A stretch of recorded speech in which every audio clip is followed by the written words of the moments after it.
Hey everyone, welcome back to another episode of Red Dog Projections. My name is Lucas, and I have Eric here as always. Hey guys. And today we'll be taking a look at Joe Biden's lead in Ohio in the polls, .3 lead. He briefly did lose his lead. He has retaken it out. We're going to look deeply into this, what we can get from this, and if this lead really is going to hold on Election Day. And with that being said, let's get right into it.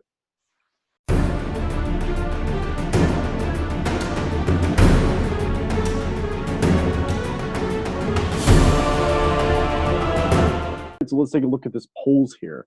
Biden is up by .3, which is a lot narrower than what he led before. He was up actually by 3 points at his peak in past polls here. We saw a little blip where Trump did end up taking lead here, but Biden did regain that. So we're going to talk more about what this might mean in the next, kind of slide thing. 2 points here, 4 points here. But polls before that did show Trump. This was kind of, when he was doing kind of better in the polls here. Trump +3, Trump +8, Trump +1.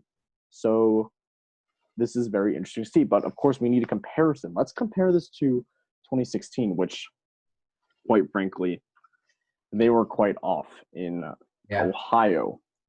Ohio did have a lot of undecided voters. And that was because 2016 in general had two pretty unpopular candidates. Not really a lot of people liked both candidates. Their disapproval numbers are like a net 20-something.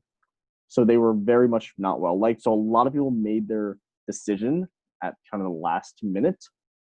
And a lot of those undecided voters did swing to the Trump column. And that's why we did see a Trump victory. So heading back to here, I think that this margin will definitely narrow up. First of all, it probably will narrow up by Election Day, and I do think that Trump will win in a larger margin than according to what the polls say. I think that is true. Eric, you want to add anything? Yeah, I wanted to add two things. So regarding that pretty significant lead in a state like Ohio, for context, Donald Trump did win the state in 2016. The reason why, the Democrats were leading by like 2 points, high 2 points, was because in that area, mid-July, end of June, the whole month of July, essentially, that was the high point of the Democratic Party. Black Lives Matter was going on very significantly. And that really increased, people coming out and trying to express their ideas. So the Democrats did have their high point here. And regarding the inaccuracy of the polls in 2016, there were a lot of undecided voters that just did swing to Trump. And the majority of these undecided voters was the working class of Ohio. And I read an interesting article that stated how Democrats aren't appealing to the working class of Ohio.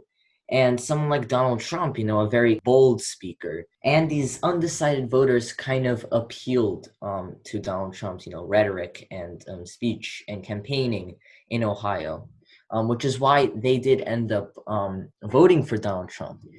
Will the same thing happen in 2020? I'm really not sure. I'm really not sure if the Democrat or the undecided voters in Ohio appreciate what Trump did for them.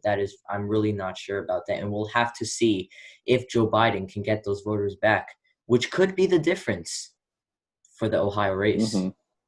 I do think that Biden will probably be able to do better with Hillary with the working class voters for sure. I think he will probably do better with them. Also, an interesting fact, actually, before we head to the counties, is that, while I'm zooming in, is that John Kasich, the former governor of Ohio, very, very popular, he actually is expected to endorse Joe Biden at the Democratic National Convention. It was confirmed that he will be speaking at the Democratic National Convention, I believe, next week, August 17th to 20th. So that's very interesting to see because you don't really see a Republican speaking at a Democratic National Convention. He actually ran for president in 2016. He primaried Donald Trump. Obviously, he lost. He's a staunch never Trumper now, and he's expected to endorse Joe Biden.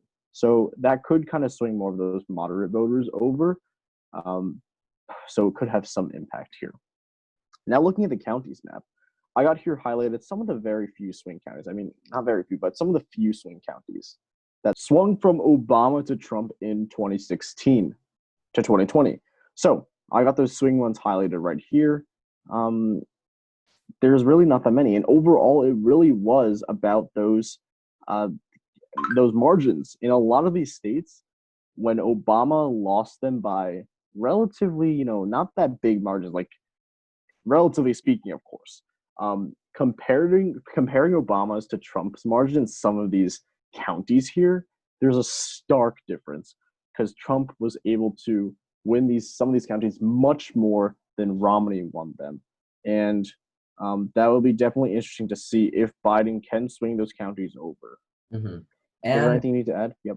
Yeah, so essentially Ohio and these counties are essentially the definition of swing, 2016 voted for Donald Trump, 2012 voted for Obama, voted for Bush, but then voted for Clinton and then voted for Reagan. So it was very, very essentially back and forth and back and forth. So, it's really up to these swing counties and it's up to if Biden and Kamala Harris as his running mate can appeal to these swing counties. So now, overall, we do put Ohio as, I think, lean Republican now. We do think Trump, at the end of the day, will carry the state of Ohio. Polls show Biden leading. Got to compare that to 2016.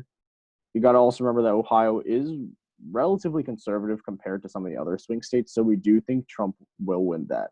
But let's talk about importance anyway, even though we have it as, lean Republican. So obviously we have Biden leading. This is our current projections minus margins. As one of our commenters noted, Biden just needs to win the blue wall. Everything after that is bonus, and Ohio will be bonus. 352. That's a landslide.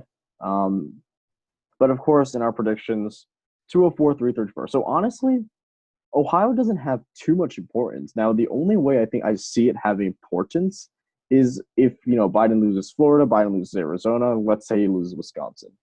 Oh, he still wins. Let's say he also loses North Carolina. That's a tie. At that point, Ohio comes in and he can win. But again, this is kind of unlikely anyway because it's kind of unlikely that he just win Ohio out of the states that we mentioned. So at the end of the day, Ohio does not have that much importance, but we do think Trump will win this at the end of the day. And that's the end of the video for today. Thank you all so much for watching. If you like this episode, please hit the like button. If you like our content, please hit subscribe. We'll see you in our next episode tomorrow. See ya.